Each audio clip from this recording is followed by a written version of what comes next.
para questionar as autoridades em relação a vários dados, várias informações, várias interpretações completamente erradas. Dados que conflitam com os próprios dados oficiais do governo, em relação ao orçamento, em relação à quantidade de servidores públicos no Brasil, em relação a dados interpretados pelo Banco Mundial, completamente distorcidos. Então, essa carta aberta, um documento que está com 20 páginas, está sendo enviado, já foi enviado, aliás, para todos os deputados, para todos os senadores, para as autoridades do Executivo, na Presidência da República, no Ministério da Economia, porque as autoridades têm que se posicionar em relação a esses questionamentos. O que está por trás dessa PEC 32, que está sendo chamada de reforma administrativa, não é uma reforma administrativa. Reforma administrativa seria algo para ser debatido com todas as categorias de servidores públicos, com toda a sociedade, com as entidades da sociedade civil, para enumerar o que precisa melhorar no serviço público para atender corretamente a sociedade. Como melhorar? Onde melhorar? Como é que essa PEC surgiu? Não houve um debate sequer. Ela vem com a proposta do Banco Mundial, totalmente distorcida, como eu falei, e ela não procura melhorar nada, gente. Ela destrói o que está aí, e que certamente precisa ser melhorado. Mas essa PEC não melhora nada, ela destrói o que está aí, comprometendo o atendimento à população. Hoje eu quero saudar as presenças aqui nessa live, a Heloísa Helena, da Intersindical, gratidão por estar aqui, Heloísa. O Lineu, meu grande amigo Lineu, da Nova Central. O João Domingos também, outro grande querido amigo da CSPB. E o Atenágoras também, outro grande amigo da Conlutas. Tive a honra de participar da fundação da Conlutas e tem sido uma grande central aí. Qual é a grande importância, gente, desse debate hoje? Como vocês sabem, as centrais sindicais, elas não representam somente servidores públicos. Muitas delas têm sindicatos de servidores públicos vinculados, associados. Mas não só sindicatos de servidores públicos. Tem sindicatos da iniciativa privada, tem movimentos sociais. E por que é importante que as centrais abracem esse debate sobre a PEC 32? Porque tem um discurso, na grande mídia principalmente, também vindo do governo, de que os servidores públicos, os privilégios, é que são alvo dessa reforma. Isso é uma grande mentira. Os maiores prejudicados com essa reforma serão todos aqueles que precisam do serviço público. Essa PEC abre espaço para privatização de tudo, para terceirização de tudo. E como é que funciona o setor privatizado? Ele quer lucro e vai cobrar. Para ter lucro, ele vai cobrar. Como é que a nossa população, mais de 80 milhões de pobres, vai ter que pagar por serviços de saúde, de educação, ou então ter tudo sucateado? Essa PEC é gravíssima. Ela coloca o Estado na subsidiariedade. Esse é o novo princípio que está sendo colocado lá no artigo 37 da Constituição, que caracteriza exatamente o quê? Ficar na subsidiariedade significa ficar nas sobras. O Estado só vai atuar onde o setor privado não tiver interesse em atuar. Isso é um absurdo. é um desmonte irreparável.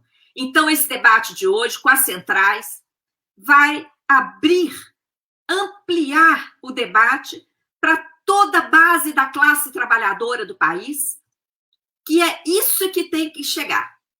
Essa PEC, ela prejudica, sim, os servidores públicos, que vão perder carreira, vão perder estabilidade, vão ficar sujeitos a compartilhar suas atividades com o setor privado, mas ela prejudica muito mais a base da sociedade.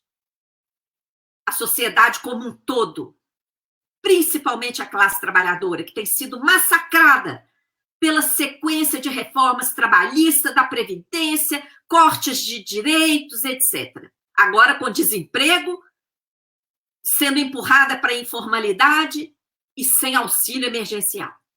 Então, vamos ao debate. Eu agradeço mais uma vez a presença da Heloísa, do João Domingos, do Atenágoras, do Linneu, e vamos aqui compartilhando, cada um vai ter cerca de 10 minutos, e no final nós vamos responder perguntas. Então, quem quiser pode acessar aí no YouTube, no Facebook, onde vocês estiverem assistindo, enviem perguntas. Quem ainda não se inscreveu no nosso canal do YouTube, inscreva para que essa informação chegue para mais pessoas, e também deixe o seu like para levantar a divulgação lá no YouTube. Eu vou passar a palavra inicialmente para o querido Atenágoras, da Conlutas, que terá aí cerca de 10 minutos para sua fala. Muito grata, Atenágoras, com a palavra.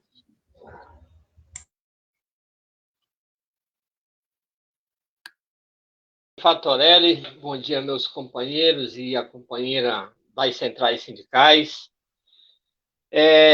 A CSP Conluta, junto com as demais centrais, toma parte dessa carta, e o subsídio da auditoria cidadã são os fundamentos, digamos, do ponto de vista técnico e do argumento e do contra-argumento, para a gente poder fazer o bom combate.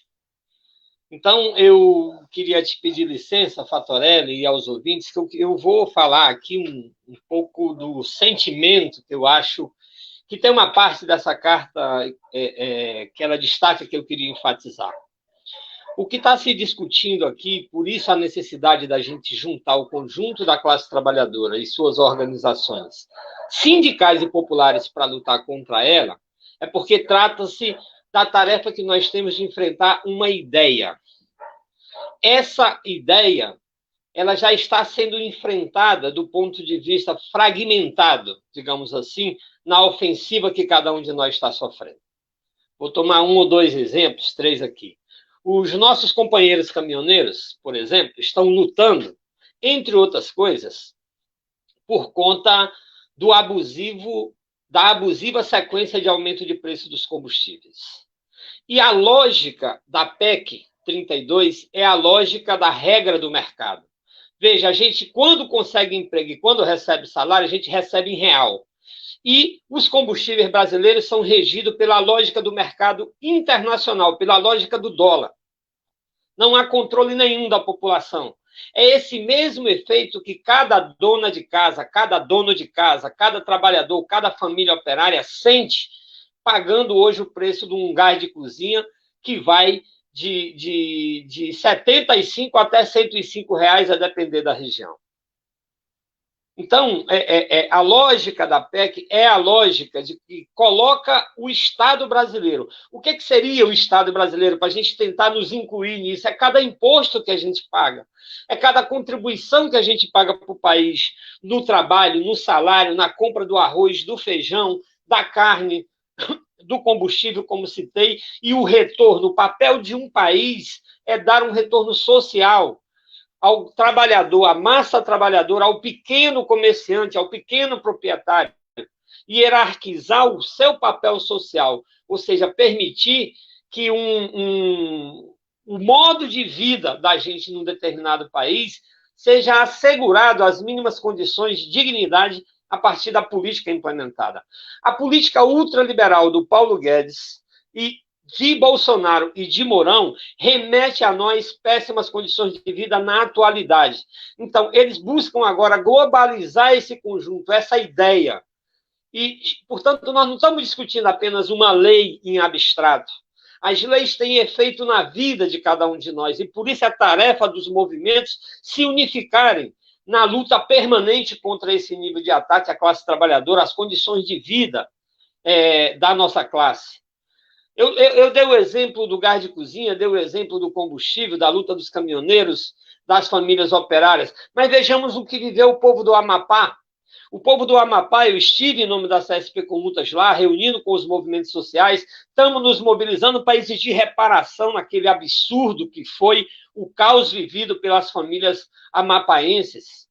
Um blackout, um apagão construído, trata-se de uma forma construída de anos e de uma empresa privatizada. O interesse social não existe no privado, existe no público, e nós temos que lutar para preservar e ampliar o público. Se a gente toma o exemplo de Manaus, o que vivem as famílias pobres trabalhadoras com seus mortos no país inteiro pela Covid, mas a gravidade que está ocorrendo lá, você não vê, e ao mesmo tempo você vê, nós somos tolhidos de acesso de qualquer hospital privado. Haveria que ter uma atitude estadual, municipal, nacional de estatização de todos os leitos de UTI. Não pode ser que a gente não tenha o direito a se defender dessa pandemia por conta de que um hospital é privado. Pois bem, a lógica da PEC é a lógica da destruição do acesso aos mais básicos serviços que um país precisa oferecer para uma nação. É a lógica privatista. Então, esse sentimento, esse debate nos inclui a cada um de nós. E nós precisamos travar esse debate da luta, inclusive para botar para fora esse governo, junto com o seu vice. Portanto, a campanha é fora Bolsonaro e Mourão. A campanha é poder colocar o povo trabalhador, desde o ponto de vista da defesa da vida, dos cuidados, da preservação contra a pandemia, mas ter criatividade, lutar, pelejar, exigir desse Congresso corrupto, que se vendeu agora, em ampla maioria, por 3 bilhões de reais, para poder salvar, na verdade, o Bolsonaro de um processo de impeachment. Então, veja que essa inclusão, esse nos incluir, Fatorelli, como eu te falei, desculpa assim, a ousadia, eu sei que às vezes podemos cometer um erro para lá ou para cá, mas eu acho fundamental que a gente perceba humanamente o que significa esse ataque brutal na vida cotidiana de cada um de nós. E essa política tem dono, essa política é uma política ofensiva do governo ultraliberal do Bolsonaro e do Mourão e da maioria desse Congresso de corruptos. Então, a luta nossa contra o sistema é a luta que parte da vida, da necessidade objetiva de cada um de nós. E da necessidade objetiva de cada um de nós, é possível entender que a PEC 32 é a globalidade. É impor a submissão ao mercado. Veja que nas grandes manchetes, uma das grandes manchetes de hoje, pelo menos, diz o seguinte: o mercado precisa de vacina. Observem como que são os termos.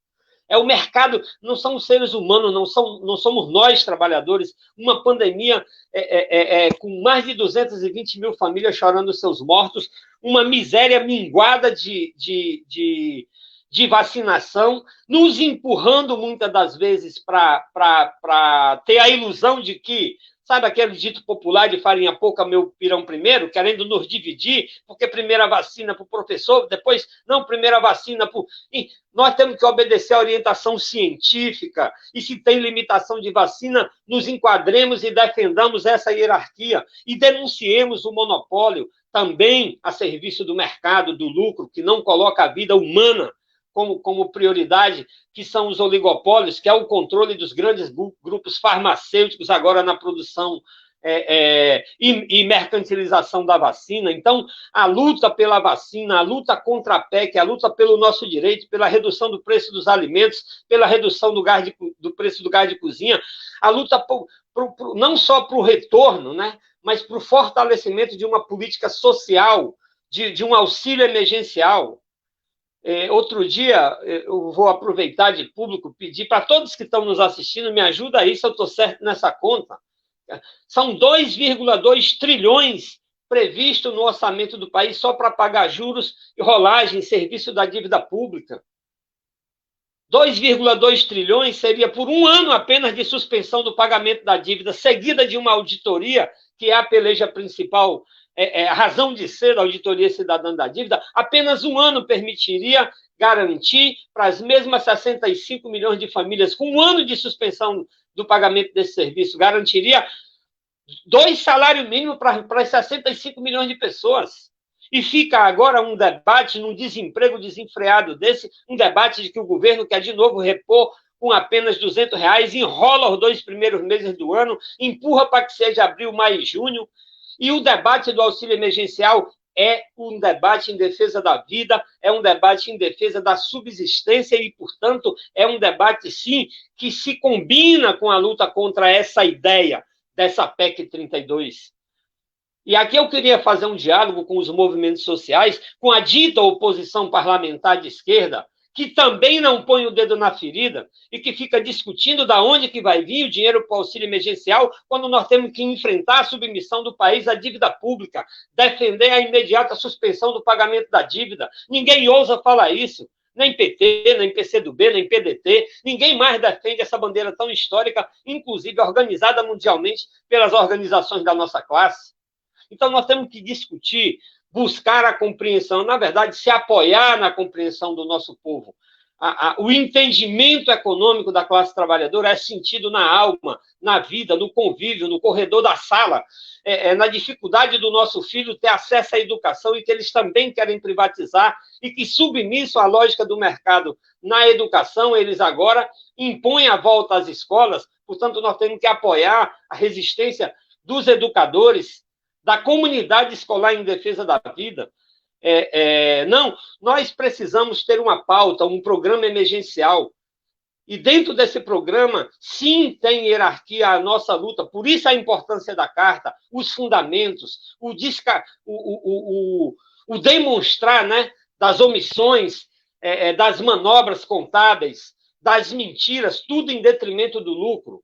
Portanto, companheiros, e companheiras, para eu buscar contribuir sendo fiel aqui aos 10 minutos, eu queria agradecer a oportunidade, a todos vocês pedir desculpa, porque eu acho nós temos um suporte técnico especial, que é um patrimônio da classe trabalhadora, que é essa elaboração, os fundamentos e a desconstrução, que é capaz de fazer auditoria, e nós temos que nos aproveitar de uma live como essa, e na luta hierarquizada contra a reforma administrativa, que é sim em defesa do servidor público, mas é especialmente em defesa do serviço público, do acesso da população. Se não fosse o SUS, nós teríamos morrido muito mais gente.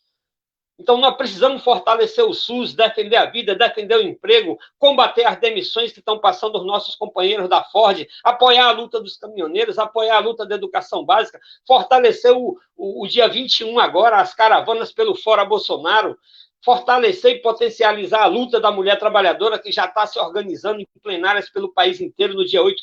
Tudo isso, Maria Lúcia, na nossa compreensão, é alimentador dessa luta contra essa síntese macabra que é a PEC 32, que é a síntese da lógica do mercado que empurra de todas as maneiras o povo pobre para as valas comuns dos cadáveres. Ou seja, ou a gente vai morrer de fome, de bala da repressão policial ao povo pobre e negro, ou nós vamos morrer contaminado por conta da subserviência que essa PEC tenta aprofundar o papel social que um país precisa ter. Então, a unidade é fundamental. Agora, unidade com independência de classe e também exigir e denunciar aqueles que se gritam de oposição e que não enfrentam o debate e que também se omitem perante os 2,2 trilhões previstos só para rolagem e pagamento da dívida pública. Suspensão imediata do pagamento da dívida, com auditoria em defesa da vida, fora Bolsonaro e Mourão, vacina para todos imediatamente, pela quebra do monopólio das grandes corporações internacionais, toda a força à luta da mulher trabalhadora, vamos junto, carreata dia 21, seria essa aqui, digamos assim, a minha contribuição, desprendido assim, porque me sinto muito em casa ao estar com a Auditoria Cidadã e com meus companheiros e companheiras das centrais sindicais brasileiras aqui presentes. Obrigado.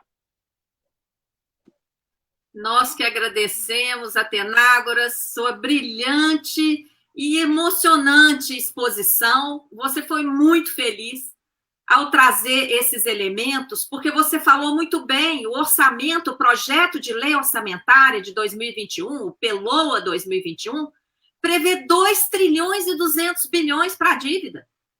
Na hora que o governo quer convencer a opinião de que tem que aprovar a PEC 32, que tem servidor público demais, o que é uma mentira, o que ele faz?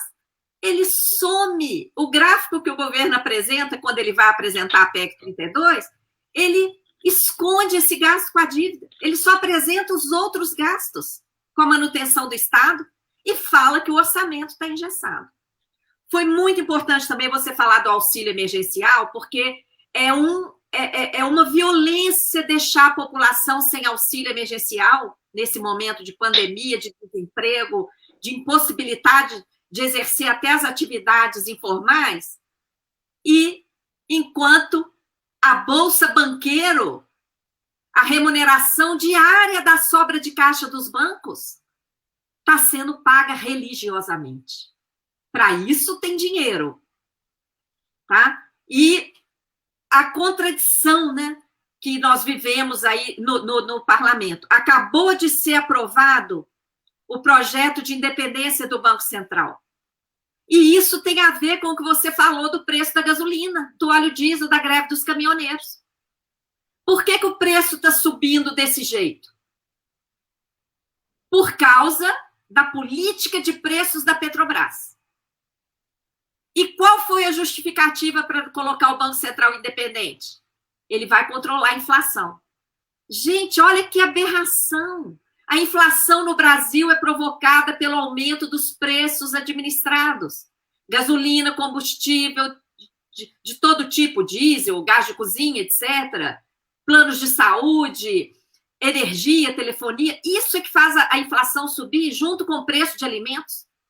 O Banco Central usa esse aumento dos preços administrados, do preço dos alimentos, para depois subir juros. Para depois falar que tem que remunerar a sobra de caixa dos bancos. A economia do Brasil está capturada e está tudo interligado.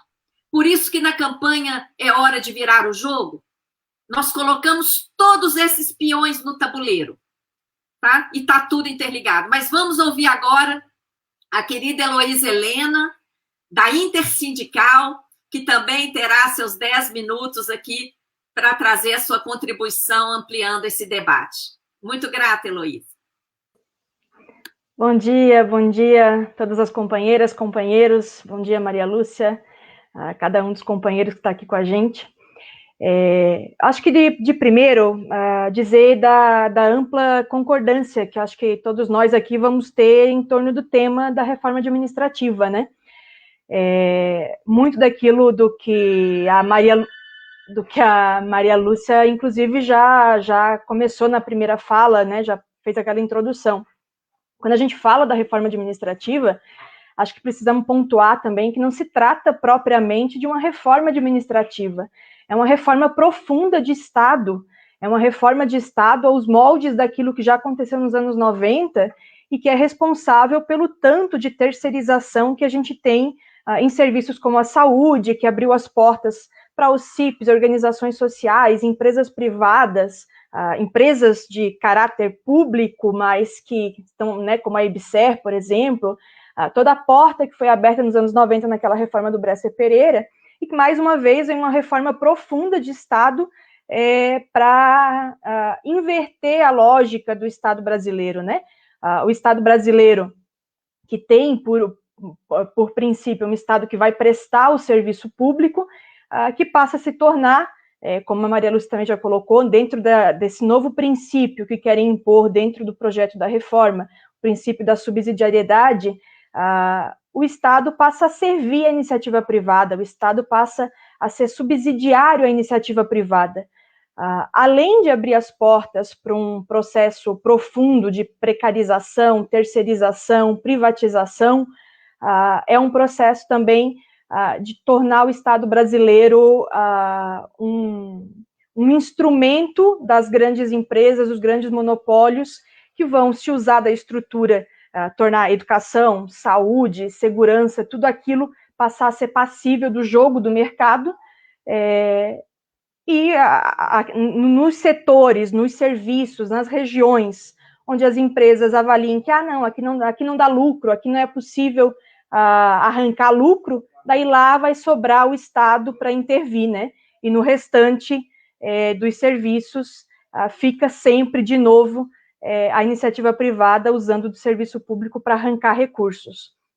Mas acho que a gente precisa pontuar também que a reforma administrativa ela não está isolada, né, de outros diversos projetos, de outras diversas reformas que a gente passou nos últimos anos. A emenda constitucional 95 de 2016, que impôs o teto dos gastos, a reforma trabalhista em 2017, que veio aprofundando desde lá, e que está nesse processo ainda de aprofundamento, né, mas que vem aprofundando o ritmo de precarização do trabalho, a reforma da Previdência em 2019, inclusive o modelo de reforma tributária que está em discussão também. Tudo isso faz parte de um contexto geral de desmonte do Estado brasileiro. E daí eles partem desses pressupostos falsos, como já estavam colocando aqui, para tentar convencer a sociedade de que o Estado brasileiro é muito pesado, de que o Estado brasileiro não se sustenta, seja desde se pegar sobre os dados do que é a média salarial do funcionalismo público, do que é a quantidade de servidores que o Brasil tem, todos esses pressupostos que o governo e o projeto do Guedes e do Bolsonaro, da reforma administrativa, tem apresentado, são pressupostos falsos. Mais de 60%, quase 60% dos servidores brasileiros têm renda de até 4 salários mínimos. A maioria desses servidores são servidores que estão vinculados aos municípios, que estão ali na ponta, no primeiro contato, que fazem os serviços mais essenciais à população, né? São servidores da educação, são servidores da saúde, da assistência, da previdência, são servidores que estão na ponta do serviço público no Brasil. E essas alegações falsas já eram, às vezes, alegações quando eles emplacaram os projetos da trabalhista, da previdência, do teto dos gastos, né? De que é preciso fazer a reforma para o Brasil crescer, e que sem as reformas o Brasil não cresce, que o Brasil está estagnado, que o Brasil não avança mais. Então, eles partem de uma narrativa que é falsa para construir na sociedade uma ideia de que a reforma é necessária e tentam, inclusive, fazer a disputa com parte da classe trabalhadora, daqueles com quem a gente tem dialogado, com quem a gente precisa, inclusive, aprofundar o diálogo, né, enquanto dirigentes sindicais, enquanto movimento sindical, fazer também essa disputa naquilo que a gente tem de contatos, enfim, né. E daí o princípio da subsidiariedade, eu acho que a gente já tem falado aqui nessa live, mas é um princípio que acho que a gente precisa aprofundar bastante o debate no conjunto, inclusive, do movimento sindical, do movimento popular, dos movimentos sociais, porque isso significa, né, a abertura das portas para a privatização de tudo aquilo que é público, coloca o Estado a reboque dos interesses da iniciativa privada, naquilo que não houver a possibilidade de lucro, que não for rentável para a iniciativa privada, o Estado atua complementando, né, o Estado fica em segundo plano, e significa um processo de inversão daquilo que é os princípios do Estado brasileiro hoje, né. Eu acho que um outro ponto importante também da reforma é as incertezas que ela cria, né. Por exemplo, as formas de ingresso no funcionalismo público, né.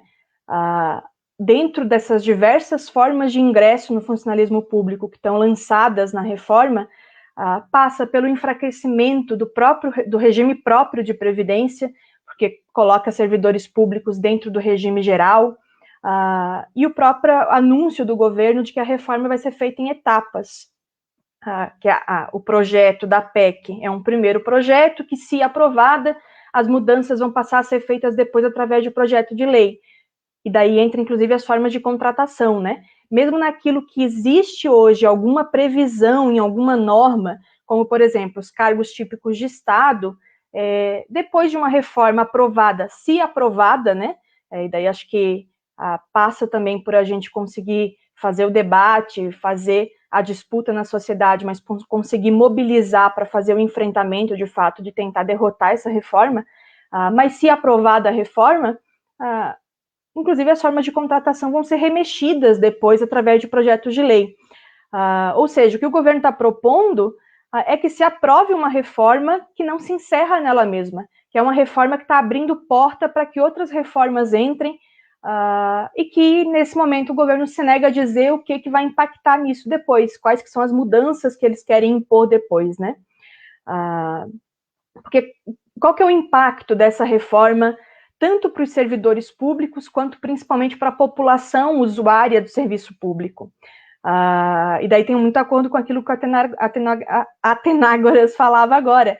A gente não está discutindo pura e simplesmente a defesa do servidor público.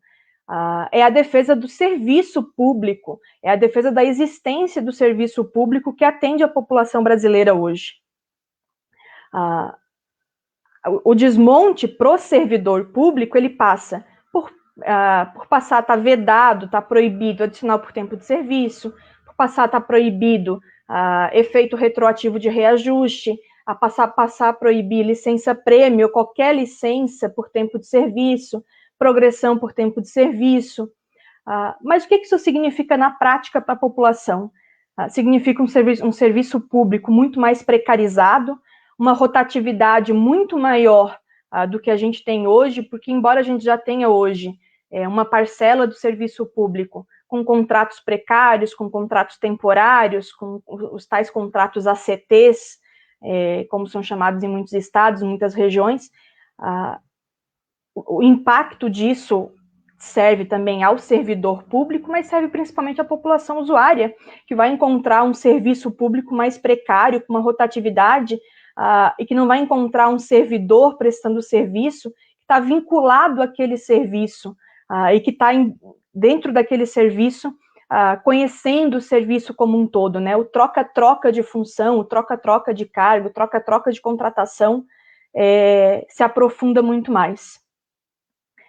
E um outro ponto que eu acho que vale a gente mencionar também para colocar para debate é o aumento dos poderes da presidência da República que estão previstos na reforma. A presidência da República, que por decreto passaria a poder ter o poder privativo, inclusive, né? Não é só ter o poder de criar, extinguir cargos, o poder de extinguir, fundir autarquias, fundações, mas é o poder privativo da presidência da República, ou seja, nem que se queira, o Congresso ou outros órgãos poderiam decidir sobre esses processos, por exemplo, de extinção de uma autarquia. E daí, claro que o cenário no Congresso Nacional também não é um cenário positivo, um bom cenário, né? Mas ainda assim é um cenário que permite tempo para ampliar debate, permite tempo de discussão, para que se consiga fazer essa discussão e levar a discussão para a sociedade. O que o governo quer, nesse ponto da reforma, é poder, por decreto, impor qualquer tipo de alteração nesse sentido. Então, acho que é um processo de mudança profunda no Estado brasileiro, e que nesse momento da pandemia está sendo levado a toque de caixa. O governo está, de fato, se aproveitando naquele formato do que eles falavam lá no começo da pandemia, daquelas reuniões secretas que vazaram vídeos, né? O governo está aproveitando para passar a boiada e para impor uma série de medidas, porque sabem que a nossa capacidade de reação, nossa capacidade de resistência a isso, ela está bastante restrita nesse momento. E daí não dá para a gente deixar de citar o exemplo do que é o Sistema Único de Saúde e do serviço que o Sistema Único de Saúde tem prestado nesse período, especialmente nesse período da pandemia. O Brasil podia ter evitado muito das mortes que o Brasil tem hoje por Covid-19 se houvesse uma política do governo federal para enfrentamento de fato da pandemia. Mas o Brasil podia ter um cenário muito pior ainda se o Brasil não tivesse Sistema Único de Saúde. O Sistema Único de Saúde tem garantido que a população consiga chegar na porta de um hospital e com toda a precarização, e com toda a dificuldade, com todo o desfinanciamento que o Sistema Único de Saúde tem, a população ainda assim consegue atendimento. É isso que está em jogo. A gente está passando por e daí quero citar como exemplo a situação que está ocorrendo agora, nesse momento, com o serviço de SAMU em alguns estados, especificamente do estado onde eu tenho mais contato, pela ligação com o Sindicato dos Trabalhadores da Saúde em Santa Catarina, que é o serviço do SAMU, atendimento de urgência, que é terceirizado, já foi gerido por organização social, hoje é gerido por uma empresa privada, não é nem uma organização social, nem nenhuma coisa do que está previsto na lei, gerido por uma entidade privada, por uma empresa privada, e que desde essa metade da semana, o sistema que opera as ligações do SAMU foi retirado do ar, porque a empresa simplesmente não pagou a conta. Ou seja, os trabalhadores precarizados, terceirizados, estão ali tendo que distribuir ocorrências manualmente. No ano de 2021, no meio de uma pandemia, a terceirização do serviço de saúde está entregando para a população um serviço precário a esse nível, que a população vai, né, tomara que consiga ainda ter tempo para esperar esse resgate, mas muito provavelmente, em vários casos, essa diferença de 5, 10 minutos que vai atrasar, é suficiente para que algumas pessoas não tenham seu resgate, não tenham o seu socorro prestado em tempo. E isso é fruto da privatização, isso é fruto da terceirização, da precarização do serviço público. Então, por isso, a gente precisa derrotar essa reforma administrativa, conseguir se rearticular, apesar das dificuldades, apesar da pandemia, se rearticular e conseguir derrotar essa reforma para que a gente tenha serviço público nos anos que se seguem aí para frente, porque a gente vai ter um cenário bastante difícil, mesmo no momento de saída da pandemia, com desemprego profundo, com empobrecimento massivo da população, e precisamos ter serviço público para dar sustentação para isso também, e para não deixar a população morrer de fome. É isso, obrigada. Muitíssimo grata, Heloísa Helena. Eu só queria pensar um ponto do que você falou. Sua exposição foi muito interessante, você abrangeu vários pontos dessa contra-reforma, né? A sua ligação com as outras reformas, etc. Mas eu queria pegar esse ponto da questão da saúde, porque quando a gente fala do desmonte do Estado, que a população é que vai perder, é importante citar esses exemplos que já estão acontecendo. E como é que acontece, gente? O setor privado que assume aquele serviço de saúde, por exemplo, ele recebe o nosso dinheiro, o dinheiro dos tributos que toda a sociedade paga, vai para aquela empresa. E aquela empresa não presta o serviço à população, ela fica com lucro. Isso está acontecendo em vários lugares. Na própria Carta Aberta tem um exemplo gravíssimo que está acontecendo no Mato Grosso, está sendo, inclusive, investigado pelo Ministério Público, porque o gerenciamento das UTIs, das unidades de tratamento intensivo, foi privatizado e a empresa não está fazendo um atendimento correto, de tal maneira que sabe o que está acontecendo lá no Mato Grosso, nas UTIs? 100% de óbito. Como é que é possível isso? Nenhuma pessoa salva. 100% das pessoas que precisam de UTI lá no Mato Grosso estão morrendo. Isso está até o link da notícia na Carta Aberta, vocês podem acessar depois. Então, acho que está ficando muito clara a gravidade do que está em jogo com esse desmonte do Estado, né? Eu passo a palavra agora para o querido João Domingos, da CSPB. Muito bem-vindo aqui, uma honra para a Auditoria Cidadã ter você e todos esses brilhantes companheiros aqui nessa live das centrais debatendo a PEC 32 e a iniciativa da Carta Aberta. Gratidão, João Domingos. Com a palavra.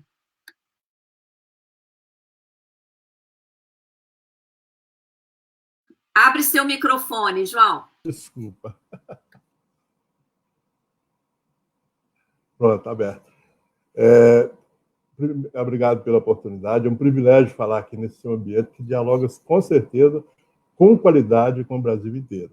Cumprimento aos companheiros e a companheira que está presente aqui nesse ambiente e também, e talvez principalmente, àqueles que estão conosco ao vivo pelos vários canais de comunicação digital aí. Inicialmente, Maria Lúcia, eu geralmente, toda vez, muitos aqui devem ter presenciado, toda vez que eu estou num ambiente em que eu devo me referir ao senador Paulo Paim, eu sempre falo que ele é muito mais que um senador, que ele é uma instituição de defesa dos trabalhadores brasileiros. E eu acho que vou ter que começar a me referir mais ou menos assim com você. Você hoje, com a sua luta aguerrida, ímpar, já está com certeza na categoria de heroína da luta social brasileira e caminhando para esse status de verdadeira instituição na luta social. Bem,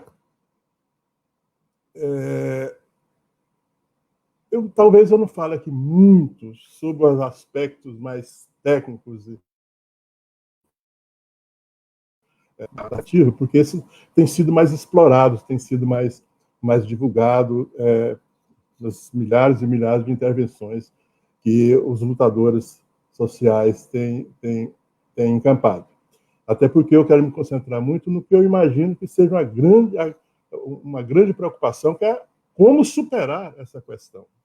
Na verdade, para mim, a reforma administrativa ela pode se resumir assim, num amontoado de erros técnicos, que, como erros técnicos, seja ridículo do ponto de vista técnico, se ela quiser merecer ao menos a alcunha de reforma administrativa.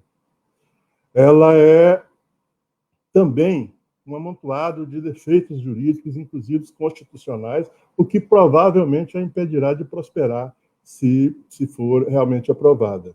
Ela é uma enorme desonestidade de propósito, porque ela é absolutamente enganosa em tudo que ela divulga, dos dados à retórica, e também porque ela é assentada num montão de mentiras e de mitos. Até pontuei alguns aqui. Por exemplo, os mitos mais fortes é o mito do inchaço no serviço público, que não resiste sequer aos números colhidos das instituições oficiais. Vamos lá, inchaço. Hoje, o Brasil tem menos servidores na administração federal do que em 1991, quando a população era de 150 milhões de habitantes, e hoje passa de 220 milhões. O governo reconhece, inclusive, que existe déficit de quase 200 mil servidores na área de saúde e de educação. E a relação PIB, folha de pagamento, hoje está em torno de 4%, o que é menor do que há 2 décadas atrás. Esse é o inchaço. Vamos aqui, o inchaço da ineficiência, colhido também alguns dados aqui. A população de 2002, nas 2 últimas décadas, ela cresceu mais ou menos 16%, 17%. Nesse período, as matrículas de ensino em escola pública cresceram mais de 500%. As consultas, por exemplo, no SUS, também cresceram em torno de 600%. Um dado interessante quanto à ineficiência é se você analisar o nível de qualificação do quadro de pessoal no setor público. Por exemplo, em 1986, apenas, esses que são dados colhidos, inclusive, num trabalho muito interessante, capitaneado pelo FONACAT. Em 1986, apenas 19% dos servidores públicos tinha nível superior de formação e 32% tinha primeiro grau. Já agora, atualmente, nós temos cerca de 50% com formação em nível superior e em torno de 5% com formação básica. Isso reflete claramente o nível de eficiência. A eficiência tem a ver tudo com qualificação e a qualificação quase individual de cada servidor. Vamos lá no mito da estabilidade, que é outro, talvez seja um dos mitos que mais se bate. Ora, a estabilidade, primeiro, eu tenho que dizer que ela não é feita para proteger o servidor público, ela é feita para proteger o Estado, a administração, para defender os interesses do cidadão. É ela que garante que o acesso ao serviço público será exclusivo daqueles que passam por concurso, por escolhas universais. É ela que garante, por exemplo, a segurança que a população pode ter, que aqueles servidores que estão em cargos mais sensíveis à pressão sejam, por exemplo, contaminados por esse poder de pressão de um lado do mercado, do outro dos governos.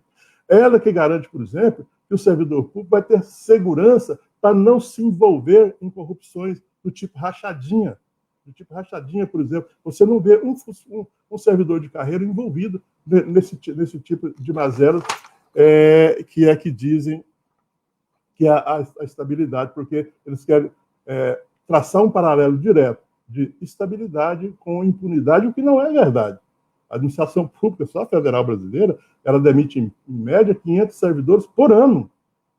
O Estatuto dos Servidores Públicos é muito rigoroso, muito rigoroso. Nós não temos tempo aqui para descrever os rigores que ele tem para exigir pontualidade, eficiência. Existe já a avaliação de desempenho, que é o centro, na cabeça desse pessoal aí, o centro da reforma administrativa é a avaliação de desempenho para o único propósito de demitir, de fazer ajuste fiscal através de demissão de servidores, num país em que tem uma das menores taxas de servidores públicos do mundo desenvolvido.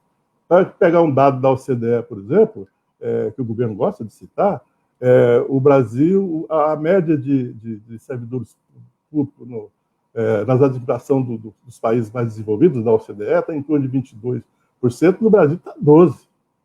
Então, anotei aqui também uma coisa interessante que eu acho que é um truque, que é o truque de comparar a eficiência do setor público com o setor privado.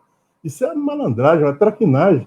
Como é que você vai comparar eficiência de dois setores, onde o único propósito é produzir mais valia financeira à custa da exploração do trabalhador para enriquecimento do patrão? E do outro, que produz sim mais valia, mas é mais valia social, mais valia que garanta o bem-estar, o acesso ao serviço público de todos os cidadãos, de todos os usuários do serviço público. Outro truque e outro mito, que é o do país quebrado. Mas esse eu não ouso falar desse mito do país quebrado, onde está presente a Maria Fatorelli, que é a maior, disparadamente a maior especialista nesse assunto, devido à sua luta específica pela auditoria cidadã da dívida. Bem, o que eu quero dizer também é que nós temos caído numa armadilha, e a partir daqui minha análise deve coincidir em muitos pontos com a da Luísa Arema, que é a armadilha de analisar, desde o governo Temer para cá, analisar separadamente reformas. Veja bem que eu acabei de falar reforma. E aceitar, inclusive, como reforma.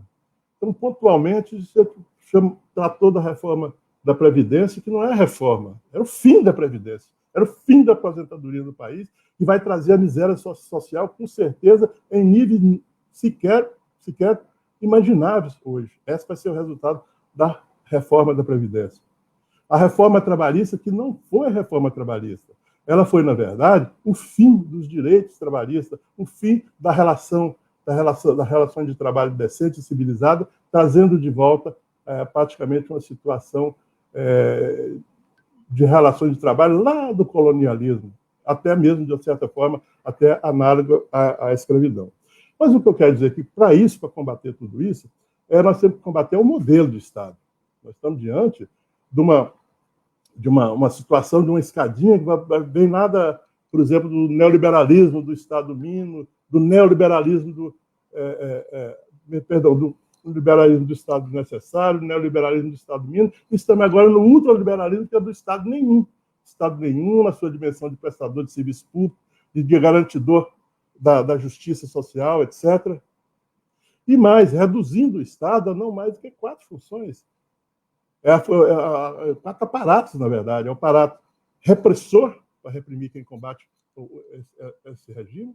É o aparato arrecadador, em que pese o Brasil já pagar qualitativamente a maior carga tributária do mundo, continua aceleradamente aumentando, para repassar tudo isso para o setor privado, já que está em processo a privatização total do Estado. É um aparato que intervém no mercado através de agências reguladoras, sempre intervindo a favor das agências e nunca do usuário. É um aparato diplomático para garantir que o Brasil seja garantidamente entregue aos países imperialistas e aos grandes conglomerados mundiais. Eu digo tudo isso porque eu acho que nós temos 3 lições de casa, Fatorelli, já encaminhando para a finalização. que se nós não cumprirmos esses 3 deveres de casa, toda essa nossa luta, toda essa energia, essa mobilização, podem ser inócuas. Quando vitórias, podem ser vitórias de pirro. Por quê? A primeira lição de casa que nós temos que fazer é revogar a emenda constitucional 95. Sem ela, nada que nós estamos propugnando aqui é possível. Ela impõe a reforma constitucionalmente, impõe a reforma administrativa, impõe a reforma da Previdência, impõe outras reformas que estão a vir. Então, o primeiro dever de casa é a revogação da emenda constitucional 95. O segundo dever de casa é lutar contra essa política de pagamento de juros, onde a metade do orçamento fantástico do Brasil, de mais de 3 trilhões e 500 bilhões, a metade vai para o banqueiro e ninguém sequer toca no assunto.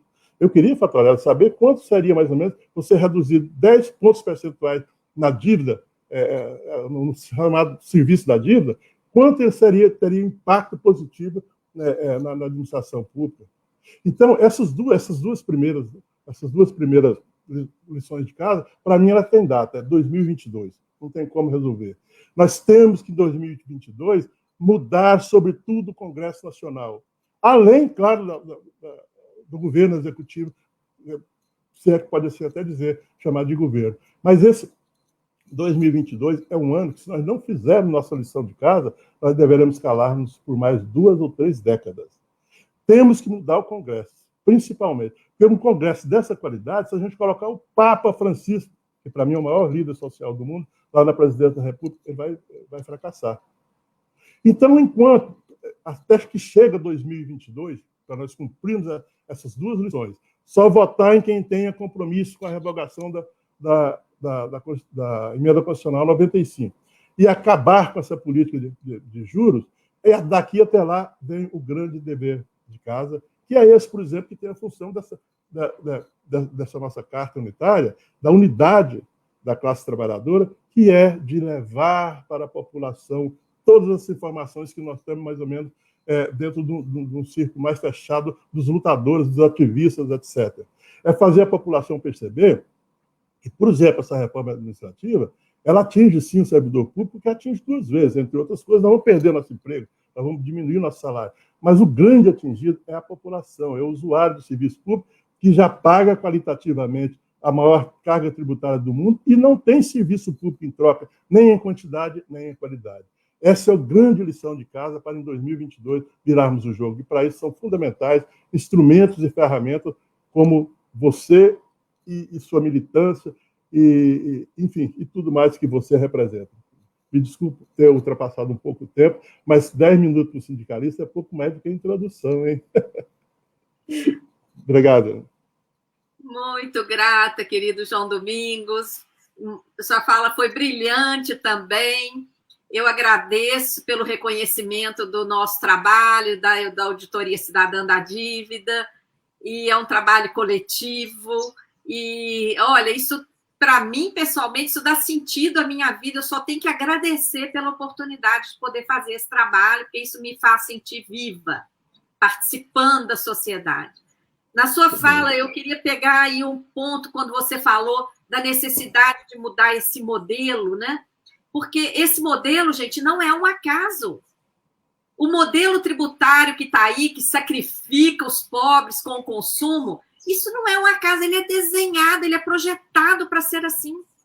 Esse sistema da dívida, João, que absorve aí no mínimo 40% do orçamento todo ano, é desenhado, é projetado para ser assim. E mais grave, se fosse uma dívida que tivesse contrapartida em investimentos, ainda teria justificativa, mas é uma dívida para remunerar a sobra de caixa dos bancos, para vários mecanismos, principalmente operados pelo Banco Central, que não tem benefício algum para a sociedade. Por isso que precisa da auditoria, para separar o que é dívida, o que é título legítimo daquelas pessoas que compram lá no Tesouro Direto, que não chega nem a 1% da dívida, o que é mecanismo.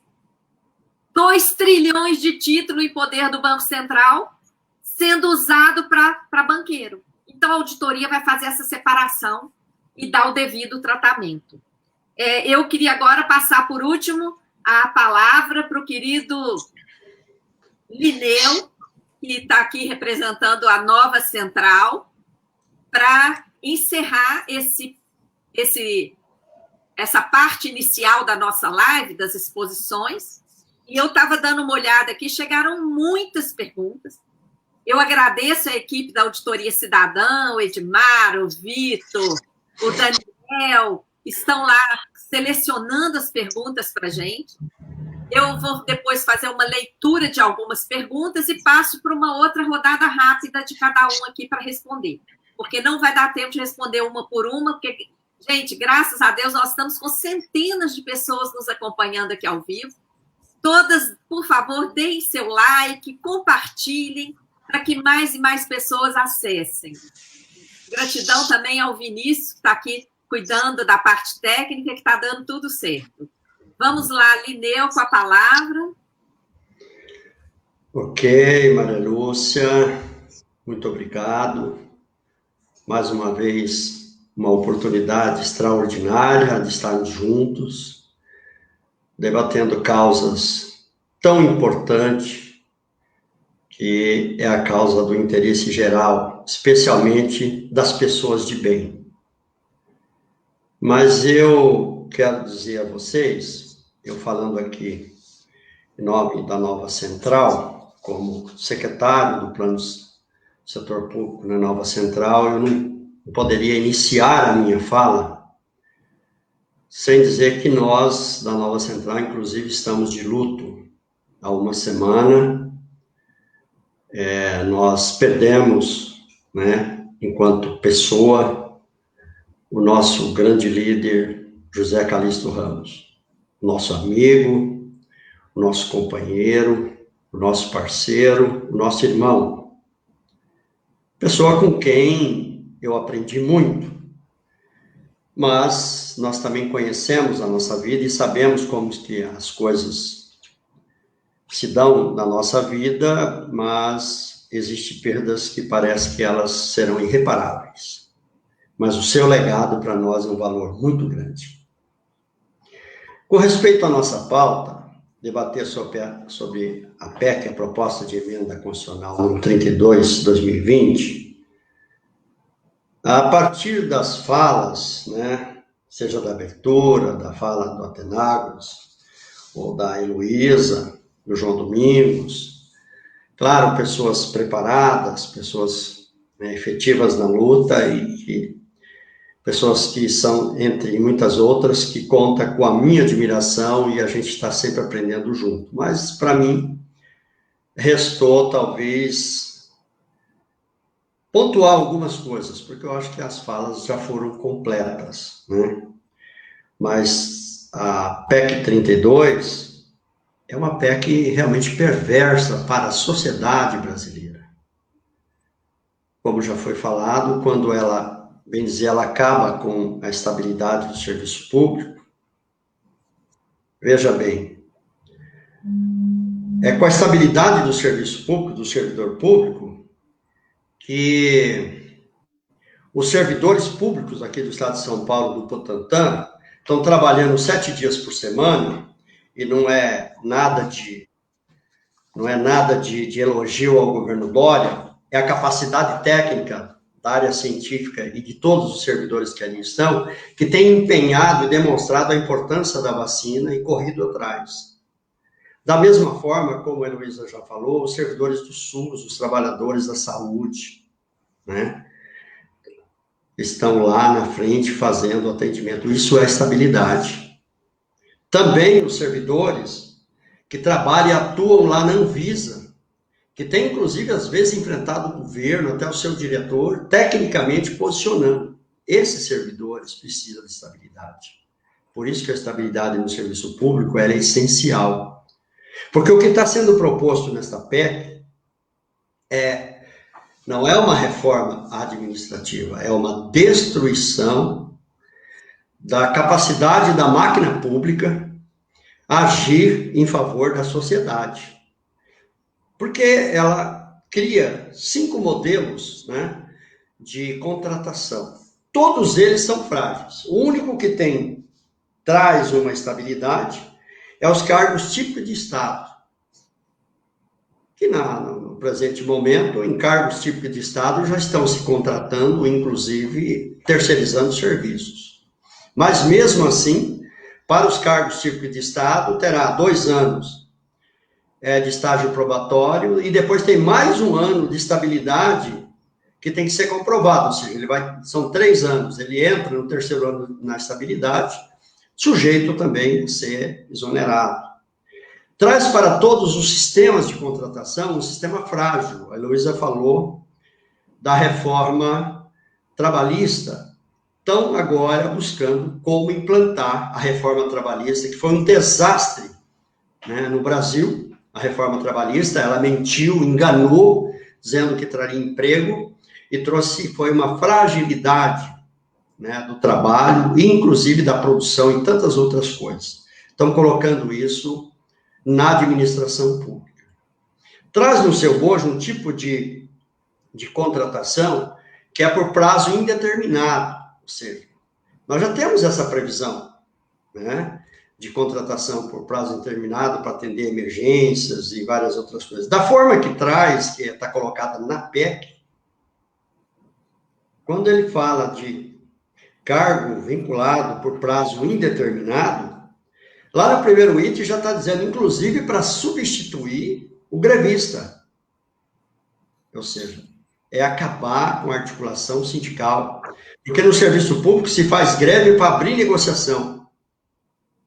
Vejamos as greves, inclusive as greves últimas no Serviço Público Federal. Greve para tentar abrir negociação, porque não tem mesa de negociação, que é uma garantia da Convenção 151, que o Brasil fez parte da sua ratificação, inclusive, né, ela teria que estar em vigor aqui no Brasil, porque o Brasil já o ratificou. A contratação por prazo indeterminado, no seu item 3º, diz que é sob demanda, não define o que é sob demanda. Bom, a forma de contratar, a questão do regime previdenciário dos que vão ser contratados no serviço público, ele vai ficar à mercê do interesse daquele órgão. Ele pode ter uma lei específica e criar lá um instituto próprio. Está lá, a cargo de lei própria do órgão. Ou então no regime de previdência. Não tem segurança jurídica nenhuma de garantia para a contratação.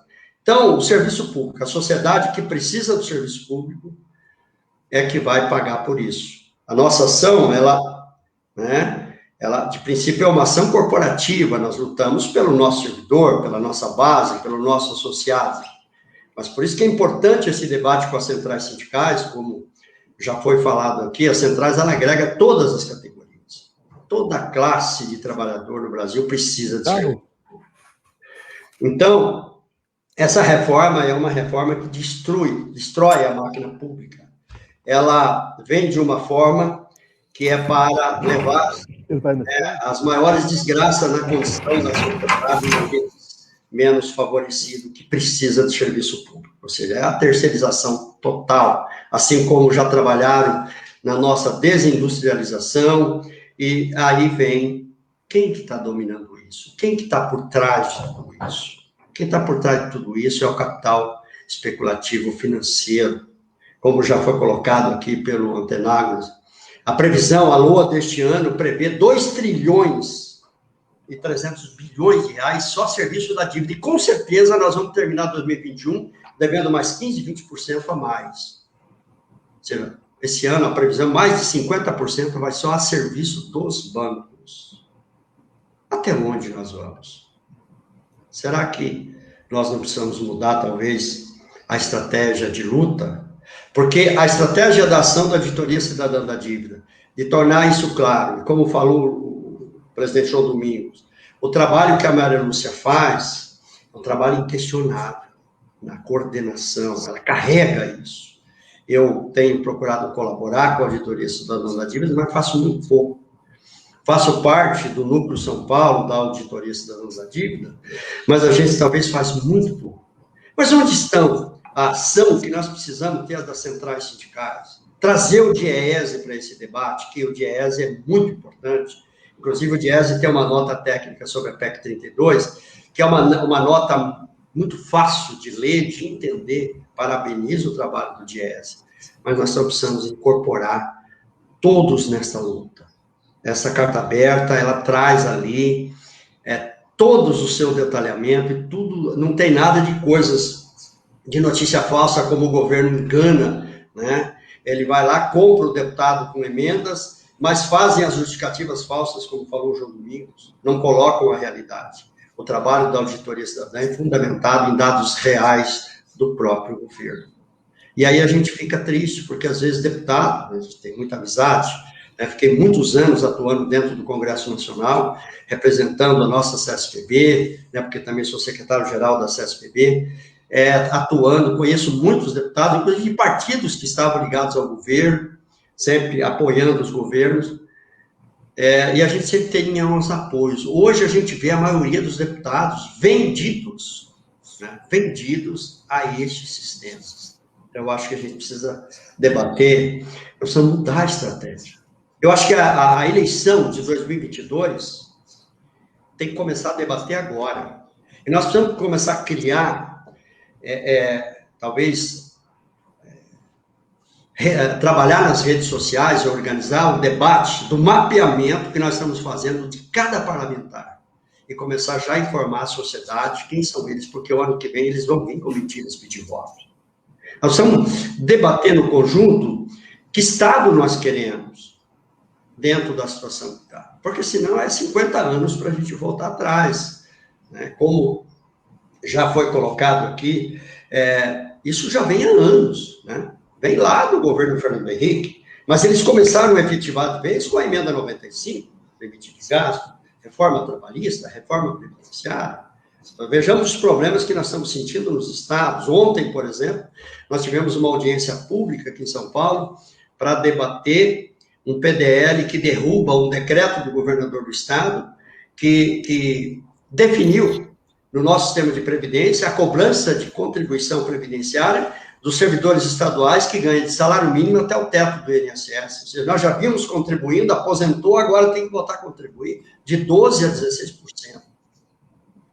E a nossa audiência foi uma audiência muito importante com o deputado Gianazzi, né? Nós juntos organizando, ajudando a organizar pela Frente Paulista em Defesa do Serviço Público, da qual eu, enquanto presidente da Federação de São Paulo, faço parte da coordenação. Nós tivemos 13 mil comentários na nossa audiência ontem, né? Tivemos 30 mil visualizações, ou seja, foi um sucesso a nossa audiência. Então, o pessoal está começando a ver, e o movimento dos aposentados aqui em São Paulo, pegando um ponto para citar como exemplo, nós temos várias redes, né, várias ações. Por exemplo, um grupo no WhatsApp que nós participamos já está com 90 mil membros. Então, a gente precisa pensar muito numa estratégia para fazer esses enfrentamentos, porque o governo que aí está, e os governos estaduais, na sua maioria, inclusive governos de esquerda, por isso que nós precisamos fazer o debate independente de partido político. Inclusive os governos de esquerda. Porque enquanto federação, enquanto central, nós estamos acompanhando, participando do debate, seja a situação lá do Rio Grande do Norte, do governo lá da Bahia, né? O que estão fazendo com os servidores públicos, as mesmas coisas. Não estão fazendo nada diferente. É uma política única. Isso nós vamos entrar em tantos outros detalhes, vamos falar de securitização e tantas outras coisas.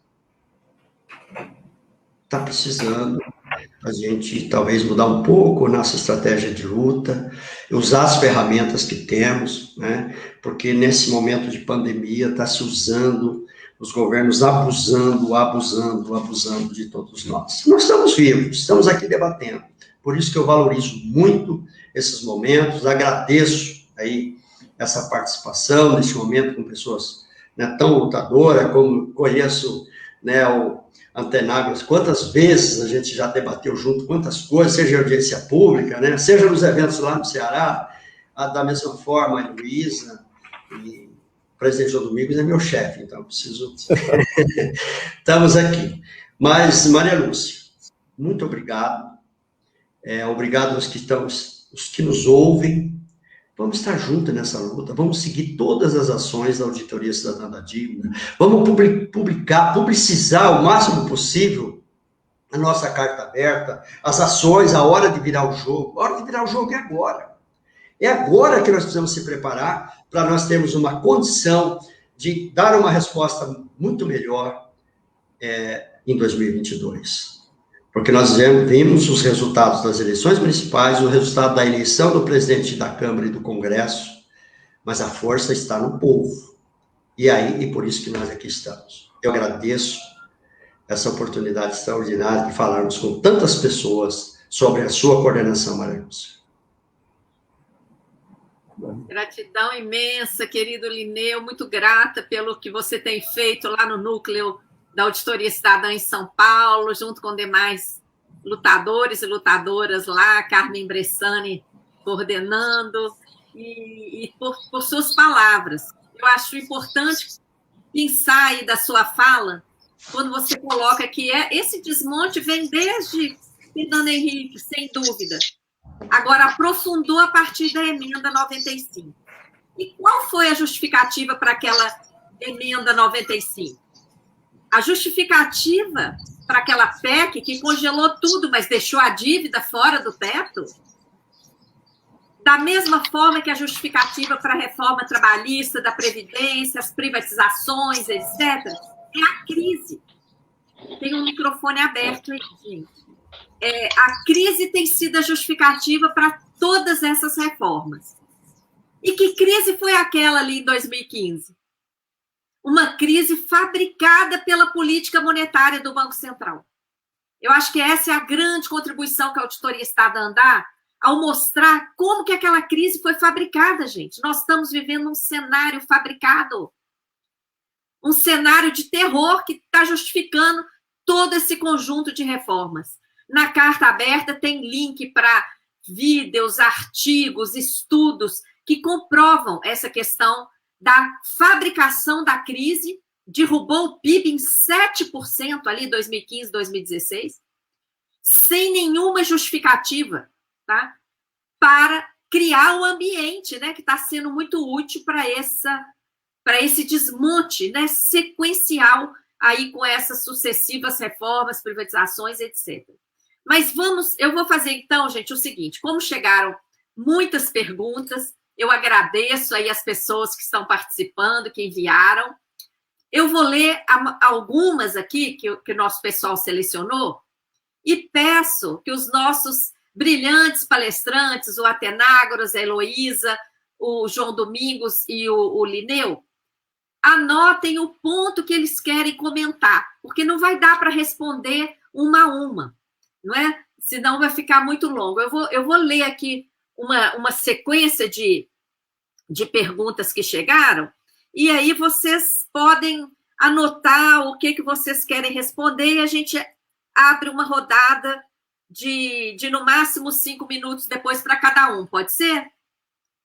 Vamos adotar essa, porque que beleza que chegaram muitas perguntas, né? Quando chega uma ou outra, a gente direciona para a pessoa, mas chegaram muitas, então vamos lá.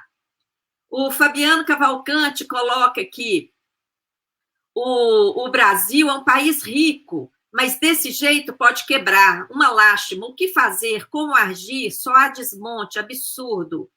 O Osni fala que existe uma convergência da mídia tradicional e a maioria dos parlamentares. Não será fácil essa luta.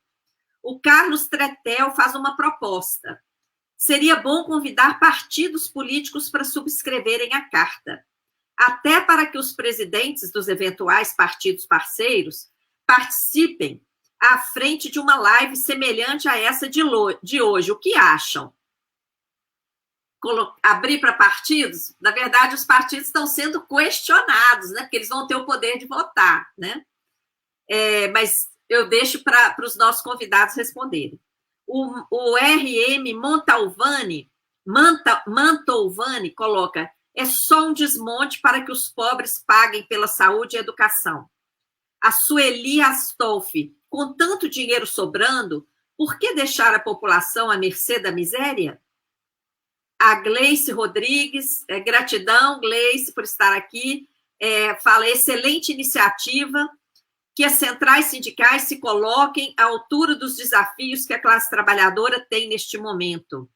Sim, com certeza, Gleice. As que estão aqui estão à altura.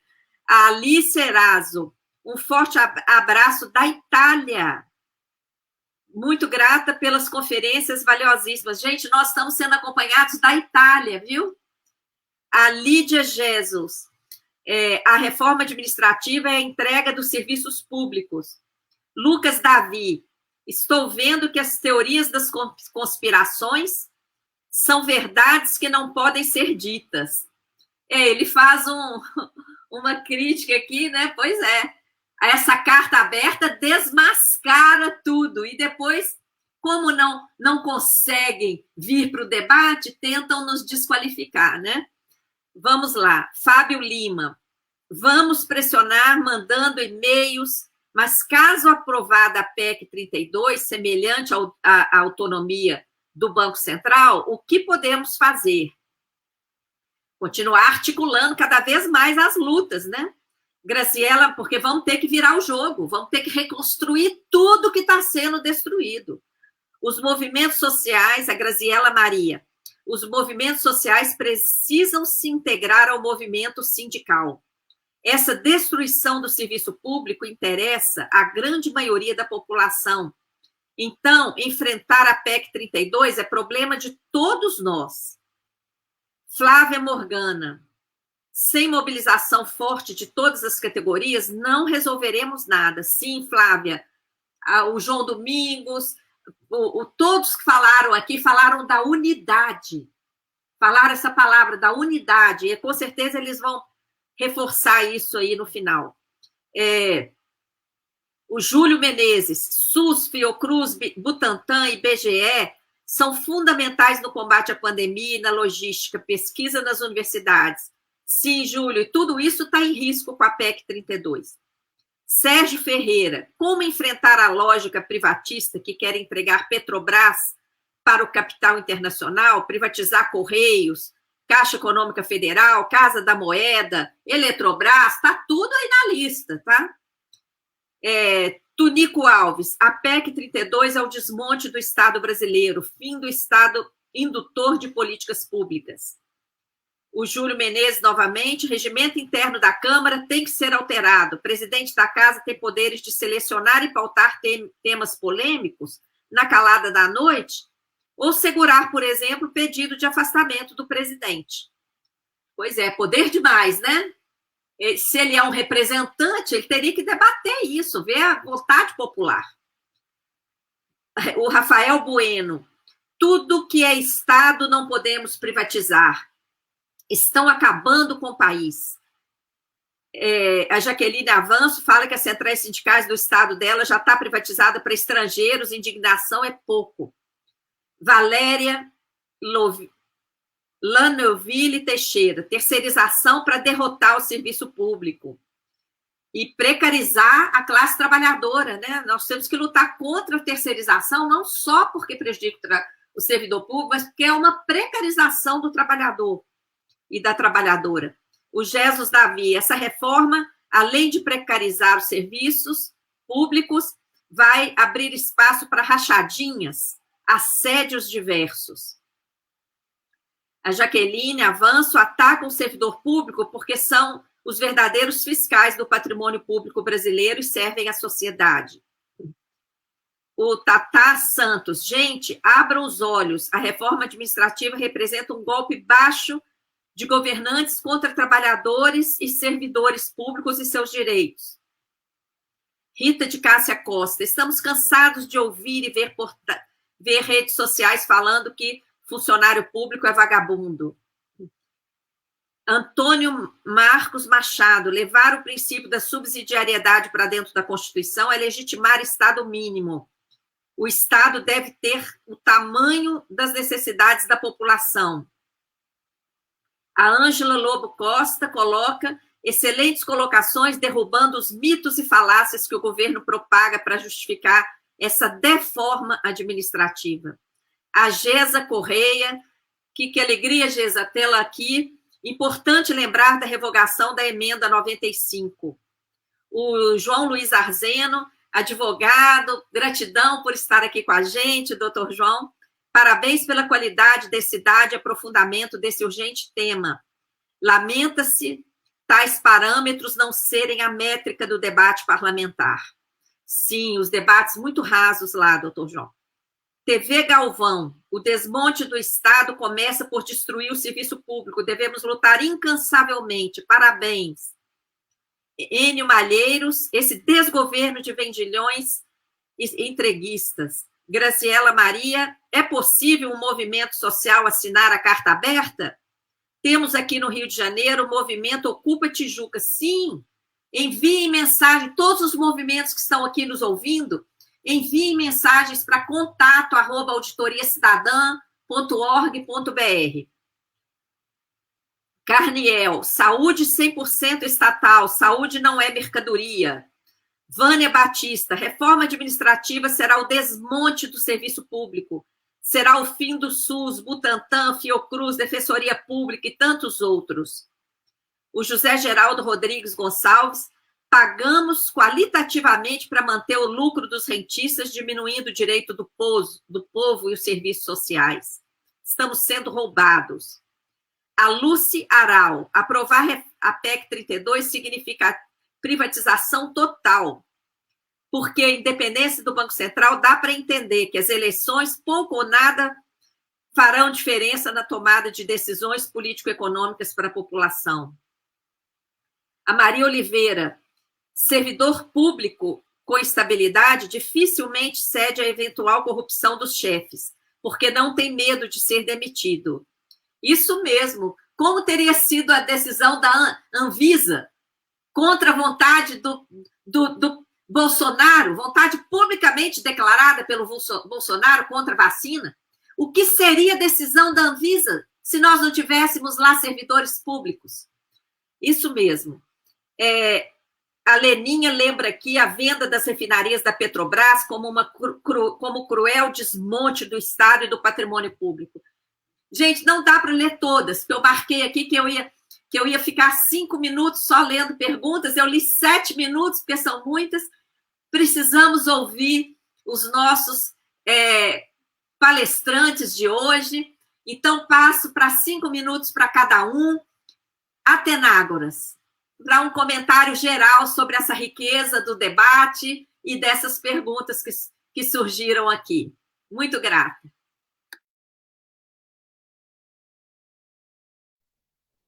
Me ouvem, né? Então, deixa eu olhar o cronômetro aqui mais uma vez. Vamos lá.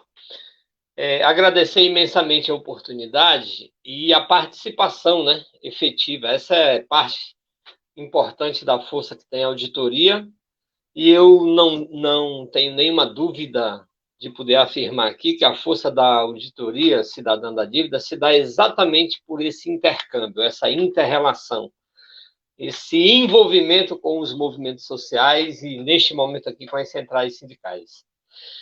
Eu vou tomar a orientação aí, Marius, Fatorelli, Maria Lúcia. Eu vou juntar duas das perguntas que apareceram aí. Uma que, na verdade, afirma que a luta vai ser difícil, porque a mídia está unificada, está todo mundo unificado em torno dessas propostas. E a outra que afirma a necessidade de juntar todo mundo, para além dos servidores públicos, em defesa dos serviços públicos, ou seja, na luta contra essa PEC. Eu queria tomar esses dois aspectos, e aí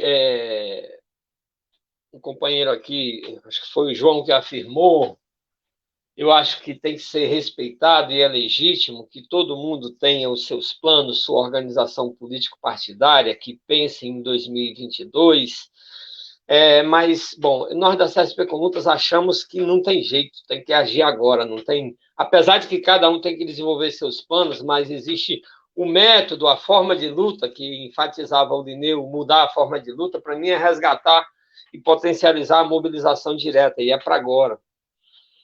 Então, se a gente pega essa fabulosa pizza que popularizou o entendimento da divisão do orçamento público brasileiro, e se a gente as tomas, Fatorelli, para entender que o governo Bolsonaro reserva 52% do orçamento de 2021 só para pagar juros e amortização da dívida. Isso nos indigna de impacto agora, porque sabemos que isso significa mortes, isso significa privatização e entrega. Agora, nos cabe a tarefa também de refletir, de ver as pizzas dos últimos 10 anos. E aí nós vamos ver que, desgraçadamente, sempre variou entre 40% e 50%, o que, inclusive, os governos de plantão, quando estavam de esquerda, também reservaram para a banca internacional. Então, veja, a mídia, a ideia macro-político-econômica, essa submissão à ciranda financeira internacional, desgraçadamente, é estrutural no cenário da nossa política brasileira. E junto disso está a mídia. Entra governo, sai governo, independentemente da coloração partidária, a propaganda que necessita de reforma. Reforma é contra-reforma, é retirada de direito, é privatização, é precarização, é Estado mínimo, e agora chega a ultradireita que nós temos que botar para fora, como o Bolsonaro e seu vice, que aprofunda de maneira mais escancarada ainda isso. Então, existe, sim, uma lógica que unifica do lado de lá. Apesar das polêmicas que tem, a divisão que tem, mesmo da oposição parlamentar, infelizmente existe um acordo na política macro. E nós precisamos ter subsídios como essa carta para lutar especificamente agora contra a reforma, contra a PEC 32, mas discutir uma estratégia, discutir um plano de país, conversar com a juventude que questiona no mundo inteiro, desde a África ao Chile, ao Brasil, que modelo de sociedade nós precisamos. E é nessa luta concreta, objetiva, com os desempregados, juntando, aí vem o outro lado do comentário, ou seja, unificar o conjunto da classe. Superar as barreiras do sindicalismo de carteira assinada. Olhar para os desempregados, estimular a organização dos desempregados, pegar a pauta do auxílio emergencial, trazer para dentro do sindicato, juntar com o movimento negro, com o movimento de luta contra as opressões, com o caminhoneiro, com o camelô, com o Uber, com o precarizado, com o entregador de pizza. Ou seja, nos revermos enquanto classe. Fazer essa análise, partindo de uma luta objetiva e discutir uma estratégia de poder para a classe trabalhadora. Democrática. O nome dessa estratégia é preciso resgatá-la. Nós não precisamos ter acordo, né, aqui e nem com todos os ouvintes. Mas para a CSP com Lutas, a luta objetiva tem que estar a serviço da luta contra o capitalismo por uma sociedade justa, fraterna, igualitária. E aí, para os ultradireitas de plantão, o nome dessa sociedade é socialista. E nós vamos construir isso no dia a dia, no combate, na luta objetiva. Muito obrigado, meus companheiros, minha companheira da Intersindical, os companheiros da Nova Central, da CSPB e Fatorelli, obrigado pela contribuição na causa da nossa classe. Estamos juntos e misturados, como diz a peãozada lá do Ceará. Gratidão, querido Atenágoras, estamos juntos, sim, vamos virar esse jogo, viu? Contamos muito com vocês, gratidão a você, ao Zé Maria e todos os queridos e queridas amigos e amigas da Conlutas. Vamos ouvir agora a Heloísa Helena, da Intersindical. Também terá 5 minutos. Então, como o tempo vai ficando enxuto, eu acho que a gente precisa também tentar focar em 2 pontos dessas questões que a Maria Lúcia colocou sobre os comentários. Um dos pontos, inclusive, eu vi aqui no comentário uma pessoa perguntando, pedindo para explicar melhor por que a estabilidade do serviço público protege o usuário e não só o servidor. Acho que é importante porque a estabilidade do serviço público ela é vendida na sociedade pelo governo como se fosse uma regalia, um privilégio do funcionalismo público. E daí, quando a gente fala que a estabilidade protege o usuário do serviço público, a gente está falando de um servidor público que vai poder ter o direito de denunciar as irregularidades, de denunciar as fontes de corrupção no serviço público. E daí, a título de exemplo, né, tem esse exemplo que a Maria Lúcia colocava da Anvisa, mas tem o exemplo do que está acontecendo agora em diversos setores do funcionalismo público, no setor de saúde, com relação à vacinação. O tanto de denúncia que está surgindo para o Ministério Público Federal, para o Ministério Público do Trabalho, sobre setores do serviço público que não são a prioridade, porque não estão na linha de frente, não deveriam ter recebido a vacinação, mas que foram vacinados. Esse servidor público que está ali na ponta, ele não tem medo de denunciar que o seu chefe, que trabalha em função administrativa, ou que nem trabalha dentro de uma unidade de saúde, foi vacinado na frente de quem está na linha de frente do combate ao Covid, porque ele tem estabilidade para fazer esse tipo de denúncia. Então, é essa estabilidade que, ao mesmo tempo que protege o servidor público, ele protege o usuário contra as irregularidades e as corrupções que estão aí na sociedade, não só no serviço público, que estão na sociedade, né? E daí um outro ponto é a frase que, mas essa luta não será fácil. Não, essa luta não será fácil e as outras também não foram. Nunca foi fácil fazer luta, né? Nunca foi fácil enfrentar as políticas que são impostas pelos governos e pelos diversos governos das diferentes vertentes que passaram pelo Brasil nas últimas décadas e muito mais do que décadas, né? Então, essa luta que a gente está fazendo agora e que a gente precisa fortalecer contra a reforma administrativa não é uma luta que começou agora, né? Por isso é importante a gente entender que a reforma administrativa ela está dentro desse mesmo movimento do que foi a luta contra o teto dos gastos, o que foi a luta contra a reforma da Previdência, contra a reforma trabalhista. E daí, a reforma da Previdência, embora a gente tenha perdido essa luta em 2019 com a aprovação da reforma, a gente ganhou essa luta por alguns anos antes. A reforma da Previdência era a reforma da Previdência do Temer, lá em 2017. Em 2017 a gente foi para a rua, a gente mobilizou, teve greve, mobilização de massa, a gente conseguiu barrar a reforma da Previdência.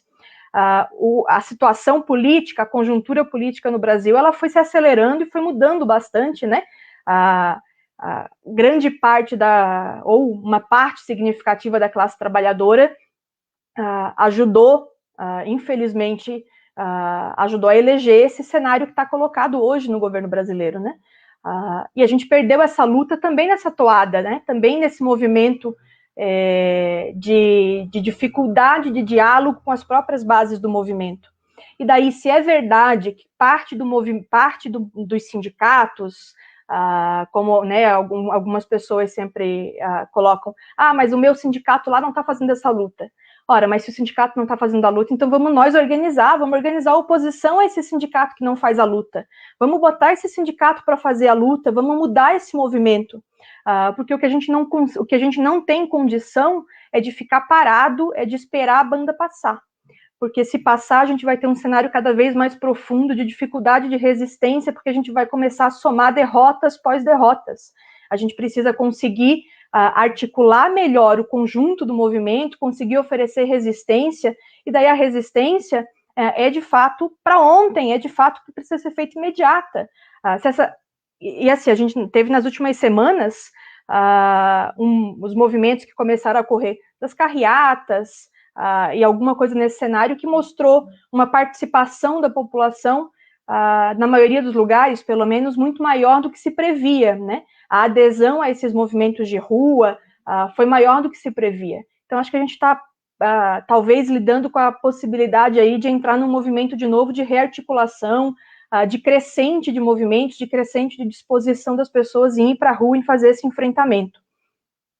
E daí, para fechar mesmo, reforçar que acho que a defesa que a gente precisa, uma das defesas que a gente precisa fazer nesse momento é a defesa do Sistema Único de Saúde, porque isso está intrinsecamente ligado ao enfrentamento à reforma administrativa, e é um processo ainda que a gente consegue fazer um diálogo franco com o conjunto da classe trabalhadora, com o conjunto da sociedade. É o Sistema Único de Saúde que está salvando a vida das pessoas no meio dessa pandemia, e isso é serviço público.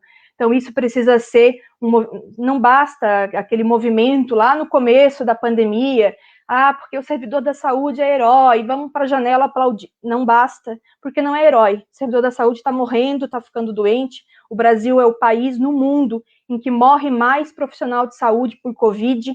Então, não basta aplaudir, tem que, de fato, dar esse apoio e fazer essa luta para que o Sistema Único de Saúde continue de pé e continue oferecendo serviço para a população. Isso passa por defender o serviço público e por manter o serviço público no Brasil de pé. E daí cada um de nós aqui faz o nosso papel também de rearticulação desse movimento para fazer o enfrentamento e derrotar de vez essa reforma, derrotar esse governo e construir uma outra sociedade aí em que, de fato, a gente seja livre e tenha a opção de vida, de escolha, de uma vida saudável, de bem-estar na população.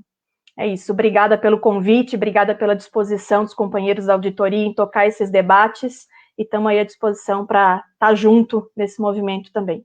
Obrigada.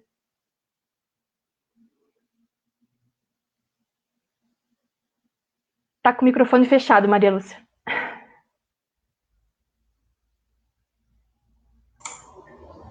O microfone, Maria Lúcia. Maria Lúcia. Opa, agora sim.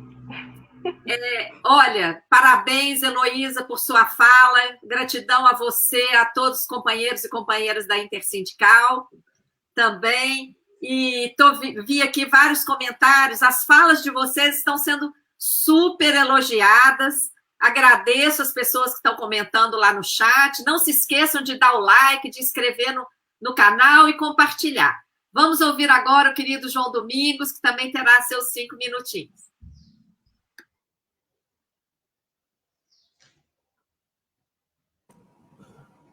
Obrigado. Bem, na verdade, eu gostaria de abordar 3 pontos, talvez até 4 aqui, então eu vou ter que ser bem rapidinho em cada um. O primeiro foi do Osmir, não entendi bem, que falou da conivência da grande mídia com esse projeto ultraliberal, etc. Eu destaco esse, porque essa é a questão fundamental, ao meu ver, para se solucionar essa deficiência que nós temos, que o movimento social tem, que o movimento sindical tem, em convencer algo tão óbvio, que acabar com o serviço público é prejudicar a quem precisa do serviço público, não precisa quem é rico, quem tem poder aquisitivo para buscar soluções de suas demandas no mercado. E mesmo assim, a gente vê uma parcela muito grande da população com posições totalmente equivocadas. E por que acontece isso? Porque as grandes batalhas, não a guerra ainda, que nós perdemos na última década, sobretudo, mas nas últimas décadas, foi a batalha da comunicação com a sociedade, o movimento sindical, a batalha com a sua base. Hoje, o formador de opinião principal, ainda, até bem recentemente, ainda era a chamada grande mídia. Eu prefiro chamar de mídia comercial, e por ser mídia comercial, que você vê hoje emissoras na frente de combate ao governo, em defesa da democracia, mas foram canais de mídia que sustentaram, por exemplo, o golpe de 2016. Você vê hoje, por exemplo, grandes conglomerados de mídia atacando toda a falta de transparência do judiciário, etc., quando foi eles, por exemplo, a sustentação da farsa que foi a Lava Jato em relação ao presidente Lula. Não estou fazendo defesa de mérito do Lula, não, mas que foi uma farsa a prisão dele, o processo contra ele, foi tudo sustentado por essa grande mídia. Então, qual que é a grande questão nossa? Implantar meios e mecanismos de falar diretamente com as pessoas, e hoje ficou relativamente fácil e barato, como, por exemplo, o que nós estamos fazendo aqui nesse momento. Acesso direto, absolutamente viável para nós, e falando diretamente com a população. Qual o problema outro problema hoje? Essa disputa da mídia eletrônica, da comunicação eletrônica, também nós estamos um pouco em desvantagem, porque nós somos éticos, nós somos corretos. E hoje nós estamos quase que perdendo espaço para a mídia eletrônica criminosa, aquela mídia que é feita por computadores, através de algoritmos, cuja base fundamental é a mentira. Popularmente, fake news. Então, superar essa barreira da comunicação para não apenas contrapor, mas superar o posicionamento mercantil da grande mídia é o nosso grande desafio. Eu me esqueci, não anotei o nome aqui, de quem falou do engajamento dos movimentos sociais, fundamental. Inclusive, para nós, o movimento sindical, é uma das modernidades do movimento sindical, é a gente sair desse modelo tradicional de sindicalismo, que até hoje, no geral, está muito equivocado. Eu ouvi aqui ainda há pouco meu colega dizer, e eu falo com mais ênfase, até hoje nós fazemos sindicalismo fundamentalmente para quem é formalmente empregado, quando 2/3 da força de trabalho está ou desempregada ou está na economia informal. E nós não temos organizações sindicais ainda para alcançar quem mais precisa da proteção da entidade sindical.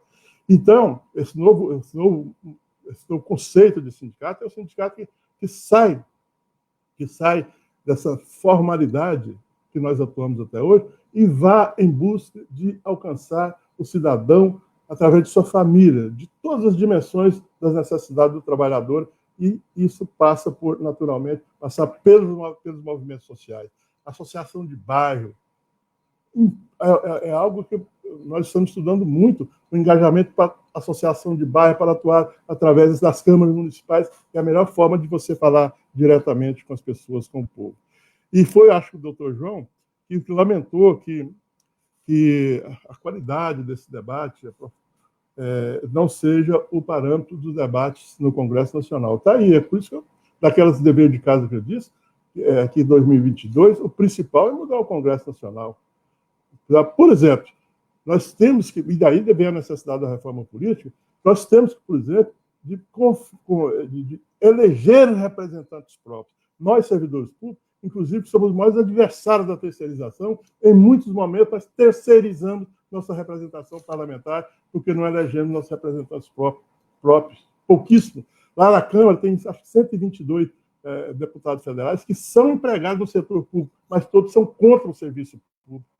Nós temos que eleger, por exemplo, a Maria Fatorelli, tem que estar aqui, tem sim, mas ela tem que estar lá no Congresso Nacional. Nós temos que ter um sistema político que permita isso. Cada um de vocês aqui que estivesse no Congresso Nacional mudaria completamente aquele Congresso Nacional. E para isso é que vem aquele terceiro dever de casa. Todo santo dia nós temos que ir atrás do cidadão que é eleitor, para conscientizá-lo da necessidade de mudar o Congresso Nacional. Isso tem que ser um mantra, mudar o Congresso Nacional a favor da classe trabalhadora. Então, um terceiro comentário rápido, não quero entrar nesse assunto, que eu achei ele muito complicado, que é a pessoa que questionou a questão da presença dos partidos políticos aqui na auditoria. Eu acho que isso tem que ser precedido de um grande debate de muita cautela, para não perder a universalidade. Aqui, se você fala partido político, a não ser que nós segregássemos que partido que entra aqui. Né? Então, é um debate muito complicado, e eu, por exemplo, peço que quem for debater seja muito cuidadoso. Esse ambiente foi construído com muito cuidado, ele é muito valoroso para que talvez ele sofra dificuldades que não tem hoje com o ingresso dos partidos políticos. Porque partido é partido, cada um tem sua defesa, sua ideologia, sua prática, etc. E, ao final, é só agradecer, Maria Lúcia.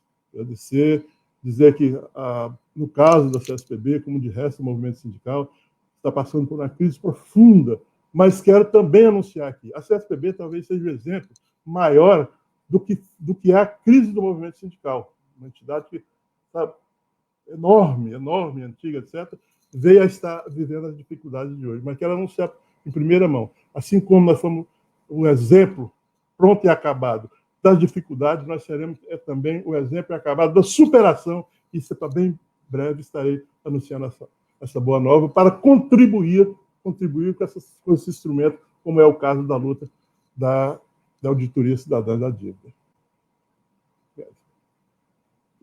Muitíssimo grata, querido João Domingos. Você trouxe pontos importantíssimos, inclusive a questão da grande mídia. Por isso que, nessa articulação, nós contratamos uma assessoria de imprensa, temos preparado posts, já enviamos para as entidades apoiadoras, para as centrais. Vocês podem replicar nas suas redes. Quem está aqui nos assistindo pode curtir, compartilhar, porque, gente, vai depender de nós criar uma grande força de comunicação para contrapor esses ataques do grande mídia, tá? Contamos com todos e todas para fazer isso.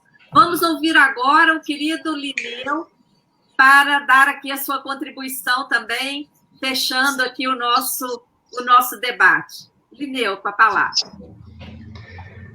Vamos tentar ser bem objetivo, né? Até porque já está na hora, todo mundo lembrando aí do almoço, vai cansando, mas com esse debate tão importante, a gente às vezes não olha no relógio, não olha na hora, né?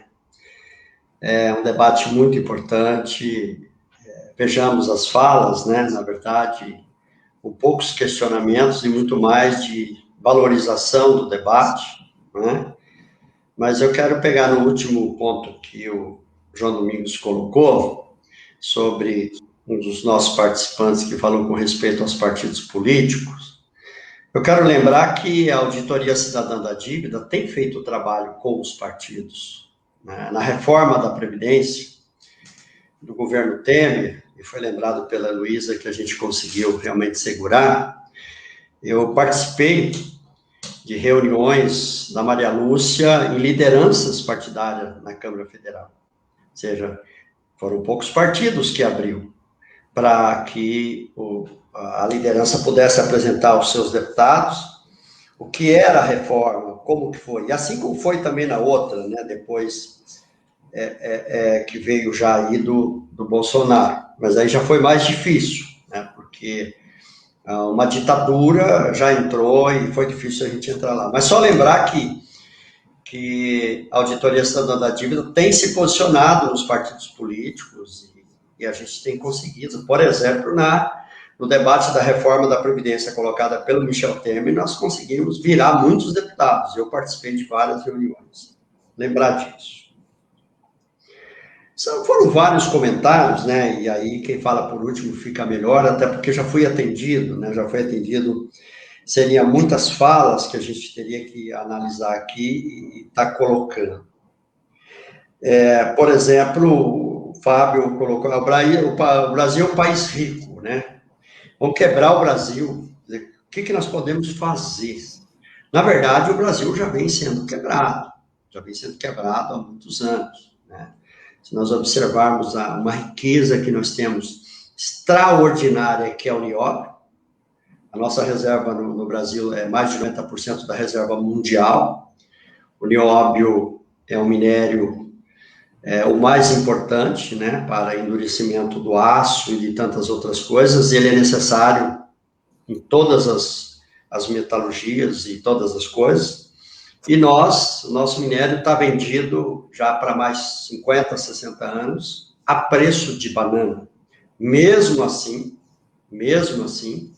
o governo de Minas tentou fazer uma jogada, né?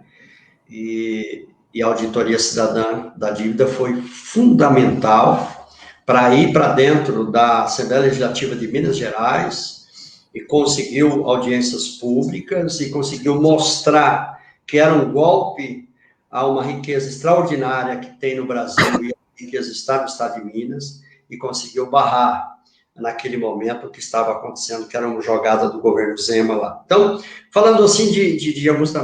Como que nós vamos segurar? Como que nós vamos desenfrear um pouco isso? É com ação, é com trabalho, é com debate, é conquistando pessoas...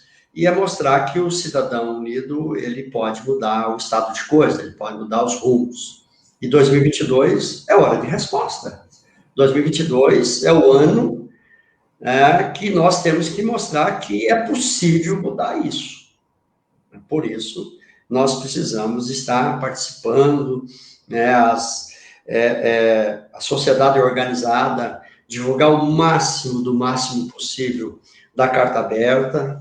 Essa Carta Aberta, ela é completa, como disse a Maria Lúcia, ela traz os links, ela faz um histórico, depois mostra o dado, prova, ou seja, mata a cobra e mostra o pau.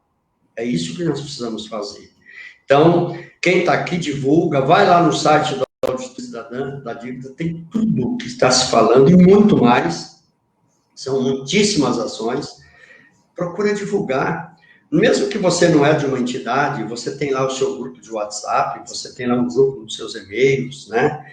Ou você participa do Instagram, Copia e começa a fazer. Se a gente começar a multiplicar de 10 em 10, de centenas em centenas, de milhares em milhares, a gente passa a multiplicar isso de milhões e milhões.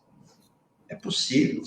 Vamos desmascarar aquele deputado que você votou nele, na sua região, né?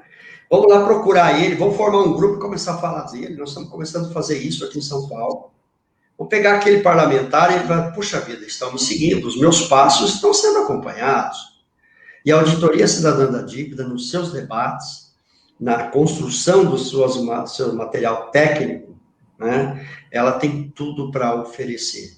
E com o apoio das centrais, como nós estamos aqui, da nossa confederação, vamos estar fortalecendo isso, mas nós precisamos de incorporar muito mais gente, muito mais pessoas. Talvez aquele cidadão, né, que está nos ouvindo, ou aquele servidor, ele pensa que ele vale muito pouco, não, ele tem um valor extraordinário para a integração na nossa luta, agindo no conjunto, para que a gente consiga mudar essa realidade.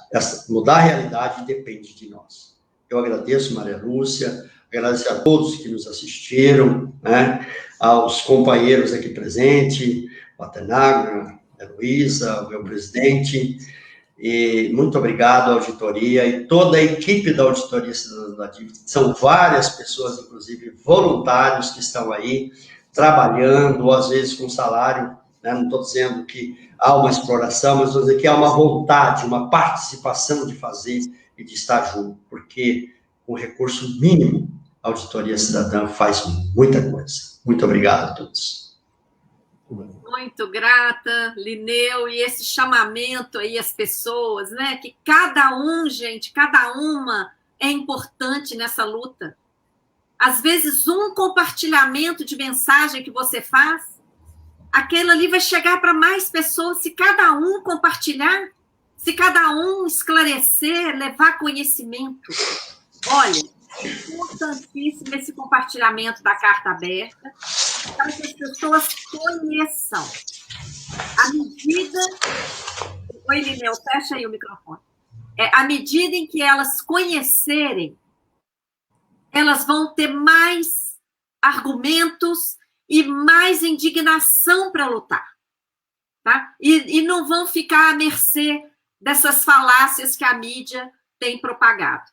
Então, encerramos essa live com um forte agradecimento às brilhantes exposições do Atenágoras, da Heloísa, do João Domingos e do Lineu, e um forte agradecimento a todos vocês que deram seu like, compartilharam, centenas de pessoas aqui com a gente, e vamos em frente. Toda sexta-feira, às 11h30, teremos aqui 4 entidades ou centrais para prosseguir com essa campanha de divulgação do que está por trás da PEC 32, desmascarando a mentirada que o governo está usando como argumento para destruir o Estado brasileiro.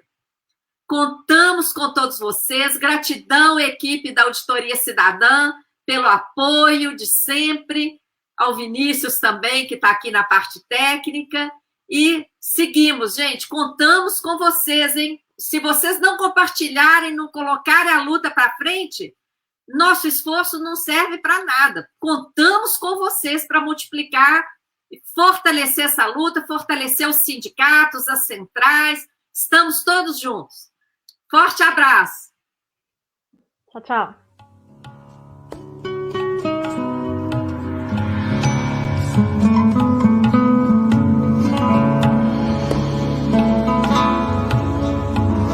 Bota a mão na consciência,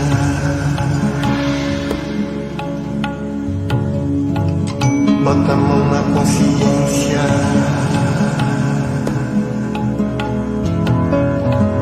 bota a mão na consciência, que o Brasil é o país mais lindo e rico desse reino de cristal,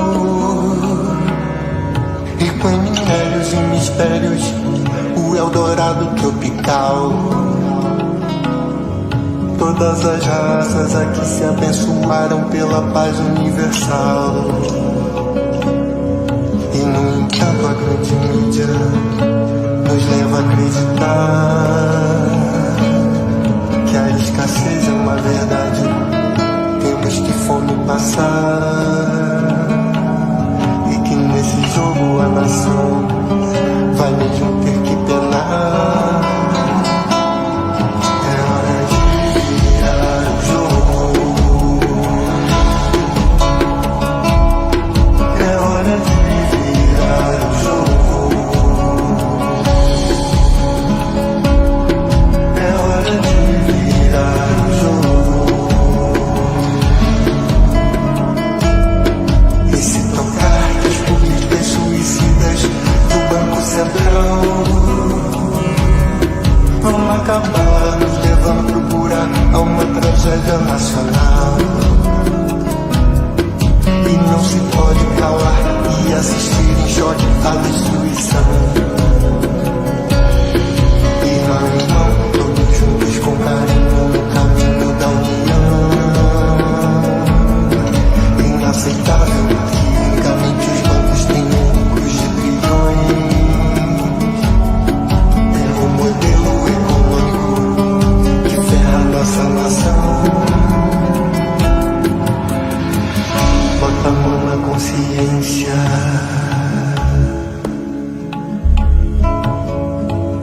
bota a mão na consciência,